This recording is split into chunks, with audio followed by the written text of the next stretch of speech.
Trapping plays a very important role in modern-day wildlife management. Professional wildlife biologists monitor fur-bearer populations to maintain a healthy and sustainable harvest of this important, renewable natural resource. Trapping provides recreation and income for licensed trappers across this country.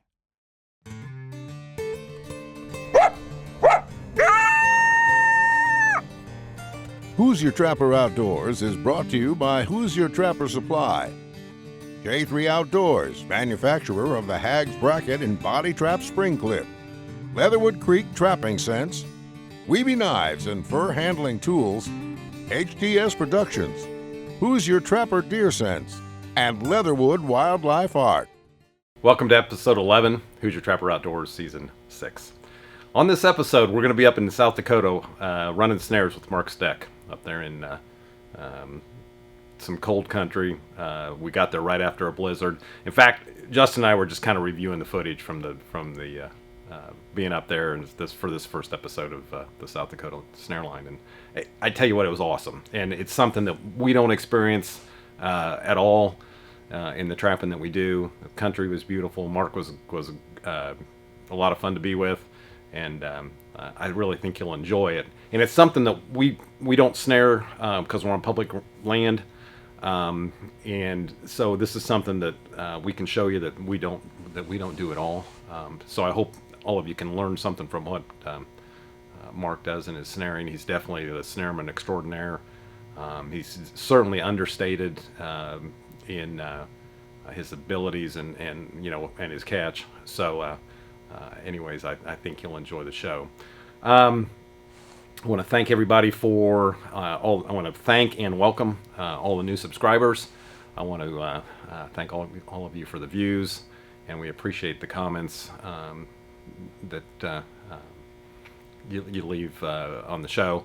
And while I'm at it, this is the Friday before Christmas. I want to wish everybody a Merry Christmas, Happy New Year for 2018, and we look forward to bringing you the remaining part of season 6, and certainly looking forward to bringing you season 7 starting in August of 2018. So anyways, I hope you enjoy the show.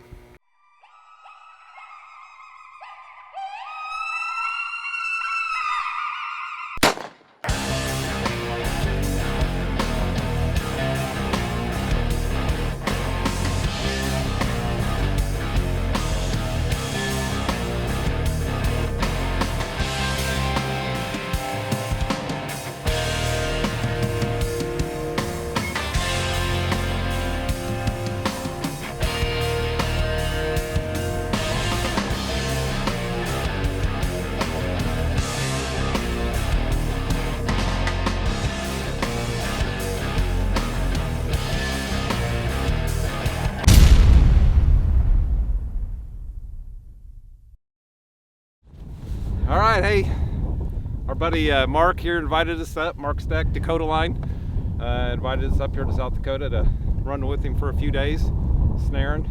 And fortunately or unfortunately, we're on the midst of a tail end of a blizzard, I guess, right?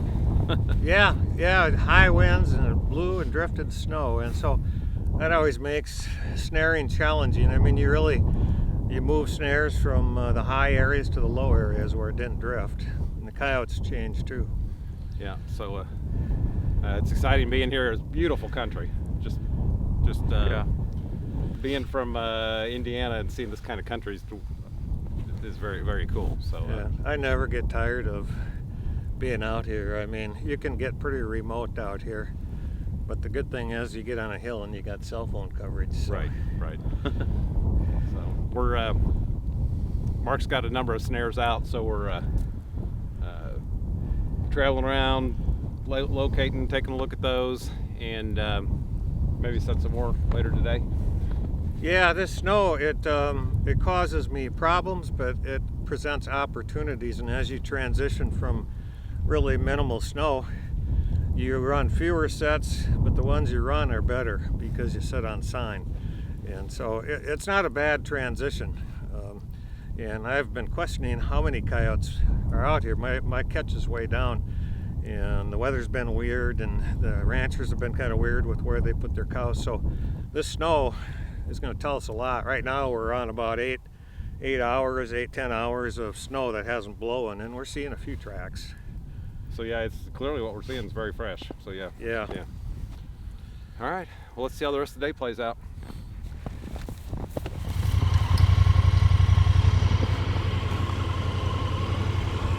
Not the kind of excitement we're looking for, is it, Mark?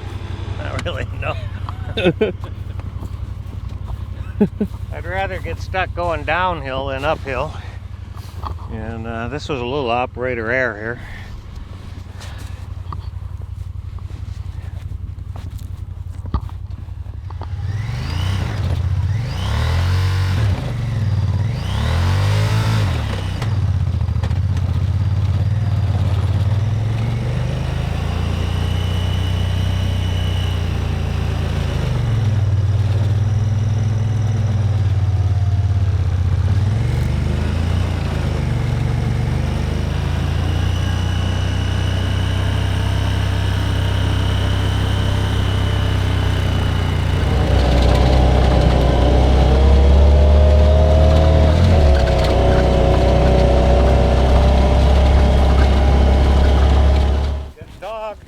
Awesome.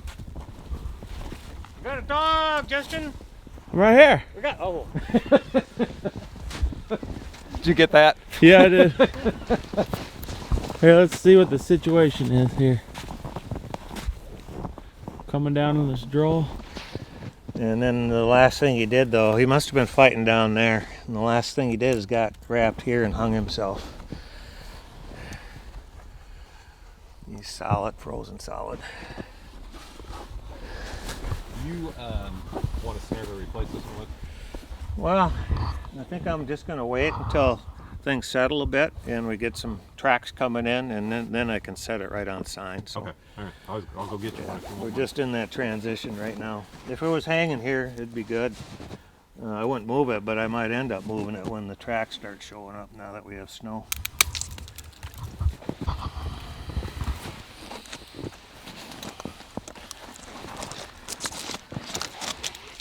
He's caught. The higher on the neck you get them, the better. The better dispatch. And sometimes you get these critters where he obviously fought some don't fight. Those are the problem ones. They just turn their head and chew. But with this setup, I'm running less than 2% loss, and this year I haven't lost a one yet. And I'm just learning some things as I go, you know, that minimize the loss even more. Like, you know, if you hook them up high, you're going to get a higher net catch and more dead dogs. They die quicker.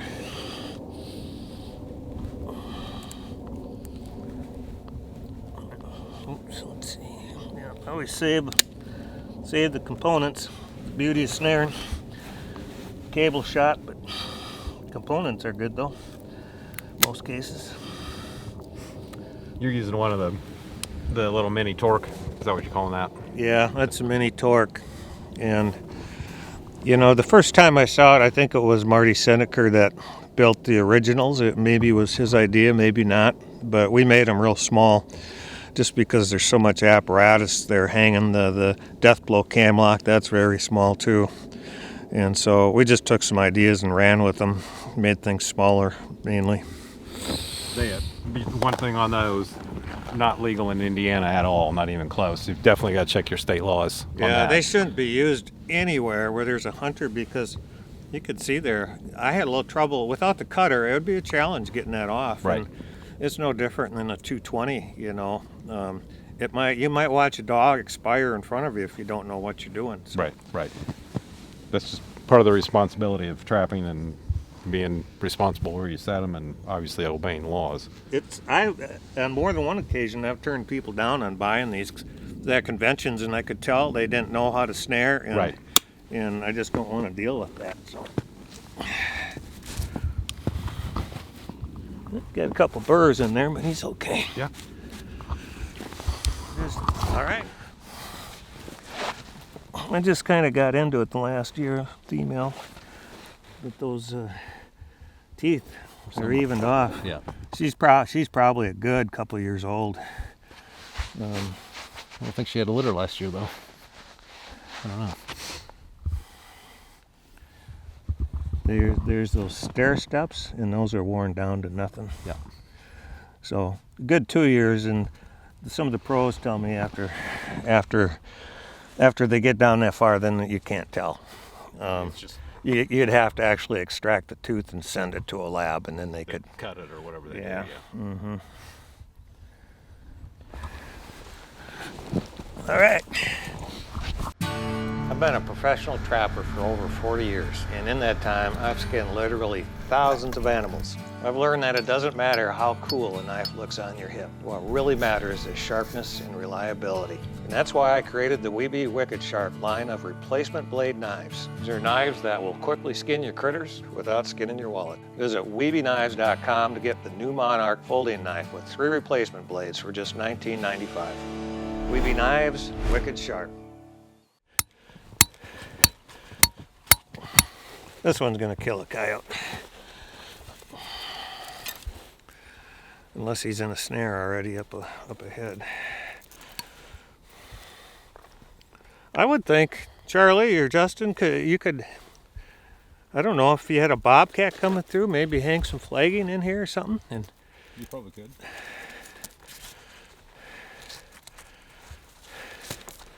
I've never cut a track down here, but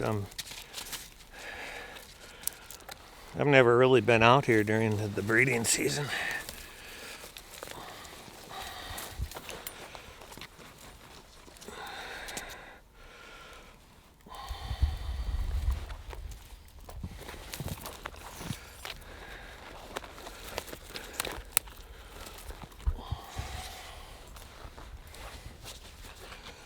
This will be a very lethal set. Just all the entanglement.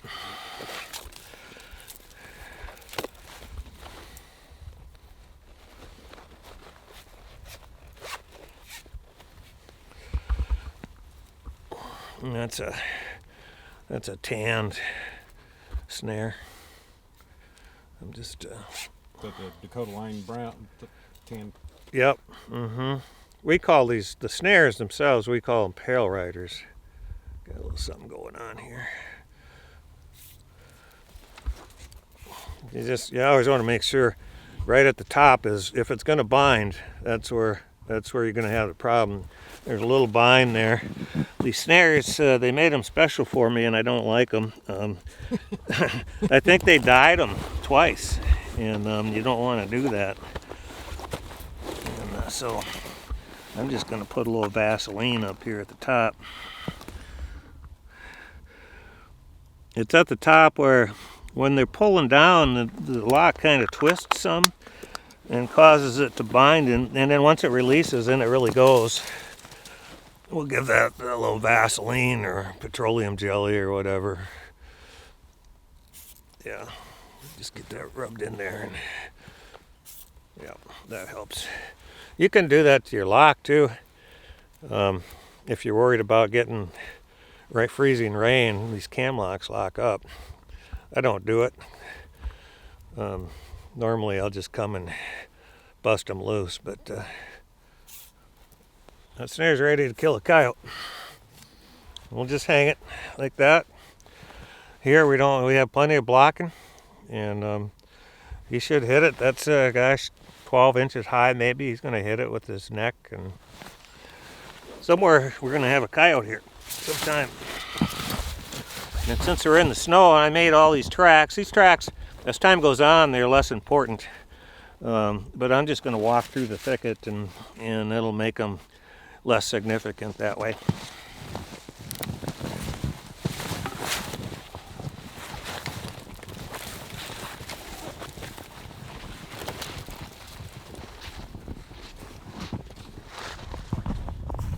I think we got a coyote under here. The only other thing it could, maybe a coon, but I highly doubt that. So let's see what's down here.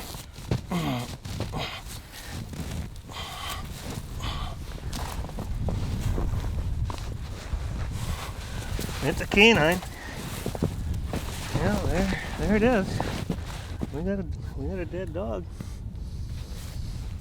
All right. That's cool. Yeah, he's buried, wasn't he? Yeah. The higher you set them, the better, but you also probably get a few more refusals with setting them high. And the downside of setting them high is ultimately you're going to neck snare deer.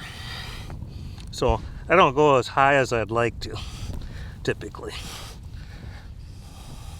Sometimes I go really low if I think that there's a chance of a deer.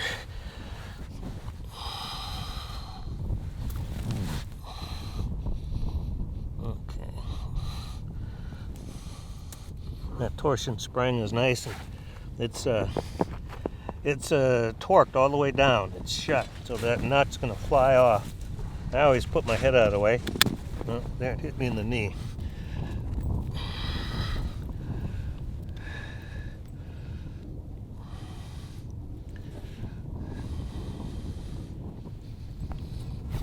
Save that. Hopefully I can find that torsion spring. I just save everything except the cable. Had a few cockleburrs, and this was tough setting in here because there was quite a few cockleburrs. I tried to find a spot where there weren't very many, and then I moved those that were here. Okay. I do not see that torsion spring, so we may not find that. Must have dropped off into the snow. Yeah, I'd say he took like one run, and then he got real tight, and he just laid down and died. And I've seen them where they don't fight, and twice I've seen them. They get up and run, and they tip over, and their heart starts beating quick, trying to make up for the lack of circulation, because that's how they die. They don't die from suffocation. It's asphyxiation, where that carotid artery gets blocked and there's not getting blood to the head, and that's what kills them. That's true probably in almost every case. It's not choking them down, cutting off their air. So we're pulling these. These drifted in, and so we can do a little bit better with these snares.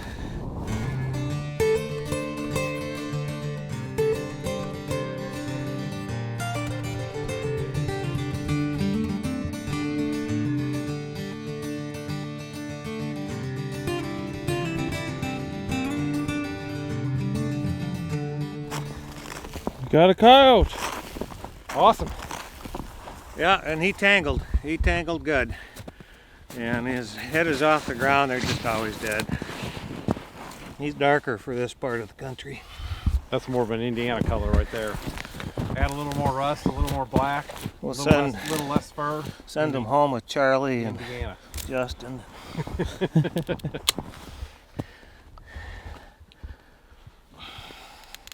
Any tracks coming in? No. Well, your persistence paid off down here, Mark.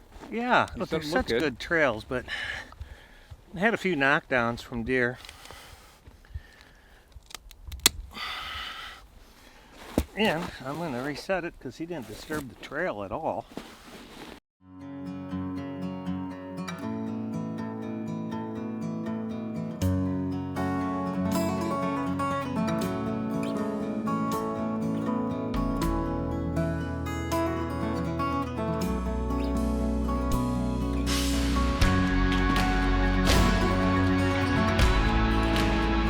Hags Trapping Products by J3 Outdoors, the most versatile and efficient trapping devices on the market. Something came in and checked them out. Charlie and I are wondering, it looks almost like a deer. Yeah, it's absolutely a deer. Deer checking on a coyote for once. Yep, a nosy deer. Tables are turned. So, we're going to haul him up here.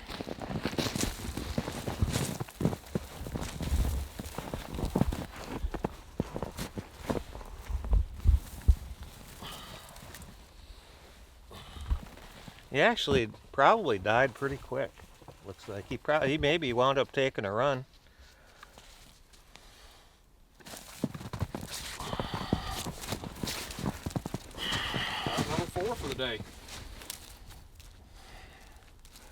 Yeah, considering the conditions, I'm just very pleased. All right, he's caught high.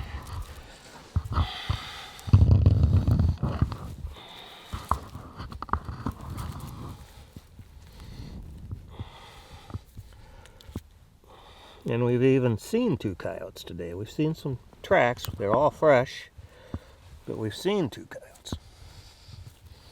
The only thing better than tracks is seeing one.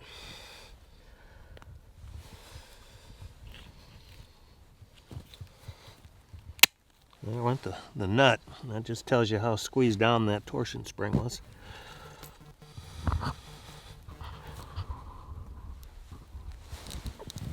The breakaway, he took a good run down the hill, but the breakaway, it's 285 breakaway, and it's not impaired at all. Whereas a deer, foot-caught deer, will bust that open most of the time, almost every time, really.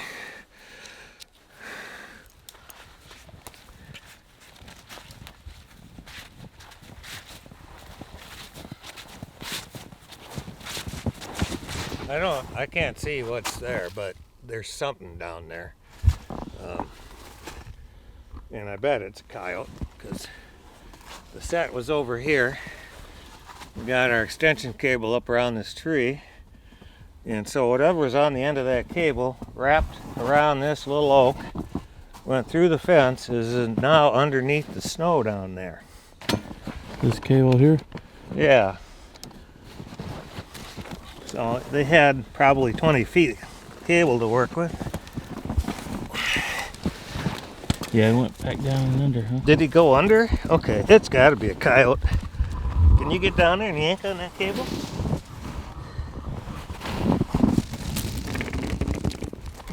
Oh man. Nice fishing. Here, you film. Pleasure. Can you see? Yeah. All right, Justin's gonna pull up our fish. Oh, here it comes. It's something. Dead dog. Dead dog. There we go.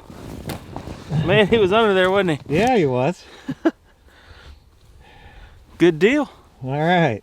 Well, Number 5? Number 5, and we're not going to reset this because the trail is just snowed in. So. Yeah. Yeah, Charlie's too busy on the phone. Can't enjoy this like me and Mark. Yeah, he must be talking to his broker up there. Yeah, cool. Number 5. So. All right, end of the day. First day with running around with Mark, and needless to say, pretty dismal weather conditions for the past few days. So Yeah. I'm impressed, Mark. 5 coyotes and all this terrible weather. Yeah, I'm really pleased with that too, Charlie. I mean, we got stuck twice. Yeah. Dug out. Yeah. Winched out. And you know, there's a lot of maintenance to do, and there's more snares to check tomorrow. But I'm pretty pleased. Yeah. Yeah. Plus, we're seeing fresh sign too. Right. Well, that's even that's a real plus. Saw 2 coyotes, 2 live coyotes. Yeah. Yeah. So awesome day, beautiful scenery. Saw some wildlife, and excitement of getting stuck. Mark's driving. And I'm learning personally, quite a bit on this trip. I always learn from whoever I'm with or whoever I'm around. So yeah, very take bits and parts. Yeah, and we're not snare people. So, but yeah, very productive. So yeah, and not affected by all the weather unless they get completely drifted in. Yeah, and we had some of that. You know, the snares drift in. The trails are worthless after a snow like this, only in some cases. Right. But we're gonna, as soon as we get all these snares run, then it's gonna turn into a different game, and it's gonna be setting on sign. You're gonna run fewer but better snares. Yeah. So, that's one thing about snow; it tells you what's going on. Yeah, sure does. You know, I always call it the great humbler and the great educator. So, all right, see what happens tomorrow. All right, Weeby Knives for this product highlight. Weeby Knives are actually owned by Mark Steck, from Dakota Line, and they're the replacement scalpel blade type knives. This is a folding knife here. It's got the finger grips. good. These knives have a really good value to them, and I'm impressed with the quality of them. The nice thing about this knife right here is it's got 24 replacement blades. So get the knife and you got 24 blades that you can screw up and replace. And the replacement blades are reasonable as well. So additional replacement blades. So anyways, something you might think about. Good skin of knife, very economically priced. There's also, in the Weeby knives, he has a fixed blade knife. Obviously doesn't fold, and it's a great bench knife for first shed or whatever. This knife actually comes with 25 replacement blades, so one extra blade over what the Arctic Fox comes with. And this is called the Boss Dog. Anyways, nice, another knife you might consider for the first shed. Just an all-around good knife. So. And then we've talked about these before, but this is the Weeby fleshy knife, two-handle. It's got the square handle so it doesn't slip in your hands if they get a little grease on them. The bottom blade is your fleshing blade, pushing blade. You know, it's going to push the fat off. And then the top edge is sharp, and that's for your shaving edge that you're going to work on beavers, the necks of raccoons, that kind of thing. And it is very sharp. It comes very sharp. So for those of you that are not quite used to that, it's going to take a little bit of a learning curve to get used to having that knife blade that's that sharp. But man, it is sharp, and and once you get accustomed to that, you will really appreciate that blade, that black back blade being that sharp. We flesh a lot of big skins here, anything from buffalo to beef hides, and of course then the fur animals too, beaver and coon. And we really like this knife. And well, the handles and that top blade being sharp are two things that we really appreciate about this knife. So anyways, that's the Weeby Elite fleshy knife. All right, question and answer. We had a question, in fact some of you may have seen it below the last show, in regard to how often or how long to leave a trap at a location. And you know, there's a lot of different answers for that. One is, if you are running a real efficient long line, and you've got different areas to go to, and you've got one area that, say, it doesn't produce in 5 or 6 days, and you've got other options, I would move them. If you have a history with the place, for instance, we have one location that I've trapped on and off for 30 years, and I know that location is just one of those areas that if you set it up, it may be 2 weeks before you see a coyote come through there. It's pretty wide open country. It's along a big long travelway, farm ditch. But for some reason, those coyotes just don't pass through there. So I know in advance that it's going to be at least a 2-week stay that I'm going to be there and check the traps. Fortunately, I can drive to it, so it's not a big deal, and it's actually relatively close to the shop. So if it's just one of those, you know, so to answer that question there, if it's before work and, you know, you're going to go out anyways and you want a few traps to check, just leave it, you know, and check them. But typically, and then say when we're in Arkansas and we're building a line and we're building a big loop that we're going to travel, and eventually it'll be up to, you know, 50, 60 miles that we're actually running in the national forest. We're not pulling any traps. Every day we're adding traps, and we're just continuing to build that line, and we're working off of that continuous loop, which is really efficient, so there's no backtracking in it. You know, we're going to leave it, and that's going to be an 8 or 9 day check, seven days on a short trip, but generally it's an 8 or 9 day check, and we're not going to pull anything until, you know, the latter part of the week when we're getting ready to come home. So, you know, if you're at home and you're running a line and you've got other options, and you want to keep things efficient, you know, 6-7 days and you haven't caught anything, I'd probably move, you know, unless you have a history in your mind, like the one example that I gave. So the other thing too is, if you're setting on sign, you know, that gives you an indication that those coyotes are there and that they're going to come through at some point. The other thing is, if you're not setting on sign, but you're setting on a location that looks good, looks like a travelway, whether you look at it from Google Earth or from you know, just knowing the area, then you're going to have to decide whether you want to wait that out too. So So I know that's not a definitive answer, and a lot of times there's not a definitive answer, and a lot of this stuff you can't look at as black and white. So you're just going to have to assess kind of where you're at, and figure out what you want to do. And if you're a little bit impatient and you've gone to that 6 or 7 days, pull them and move them. So that's kind of the way I look at it. And I just a follow up on the question and answer that I gave last week. It was more beginner related, and it was setting more in the brush instead of setting out in the clearing area. Setting outside of the cover of the animals. We had a couple follow up emails from that, and hopefully that helped these guys out, because they were having the same issues of the person that I answered the question for. So it was good to see that that was able to help somebody out. So, anyways, I hope that helps answer that question. I guess the bottom line is you're just going to have to see what options you have that are alternative locations for where you're at. So the other thing too is if you're new to a farm and you're trying to learn it, and sometimes there's not sign, but there's coyotes there, then you may have to move around and adjust and work off of that.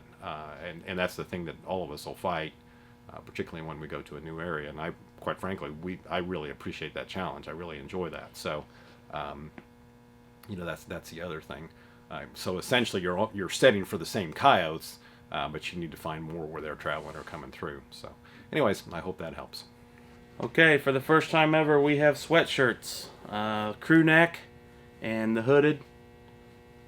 Both are available at HoosierTrapperSupply.com. You can see the nice new logo, kind of the reverse of what we've been doing as far as color scheme there. And then on the back, Hoosier Trapper Outdoors. Looks pretty sharp. You can get those online, like I said. And then, of course, we have all the different t-shirts as well. Some for the kiddos.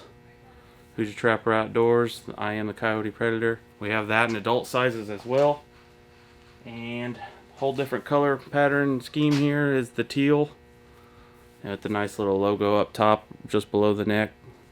So you can grab all those at HoosierTrapperSupply.com. Hey guys, thanks for watching. We have the new Hoosier Trapper Supply catalogs. Go ahead and visit us online at HoosierTrapperSupply.com and request one there, or you can just phone us here at the shop and we'll be glad to get you one. And if you're online, go ahead and register with us and we'll get you a newsletter, and that will have anything from trapping updates that are going on with us here at the shop as far as products, show updates. Every now and then Charlie's blog has a link on there. So, and we're going to be running product specials as well through there. So make sure you get online, sign up for that newsletter, and register with us. Also, I want to bring everyone up to speed with kind of a side project we've been doing. It's called the Fur Shed series, and it runs year-round. We're going to keep it rolling. There's no set date or time when these things come out. Anytime we feel like there's a trick or a tip or something that could help someone out, we'll go ahead and upload that right here on YouTube. So make sure you keep your eyes peeled for that. And basically what that show's about is the fur shed. Anything inside or around that, as far as fur handling, the trap prep, modifications, things that aren't necessarily dealt with in the field when you're trapping, will be right there in the Fur Shed series. So make sure you follow us and keep up with that. And while we're at it, let's go ahead and talk about the social media. Follow us online. We are on Facebook, Instagram, Twitter, the list goes on. Find us. We're on there. We'll see you next time. Join us on January 5th for the next episode of Hoosier Trapper Outdoors.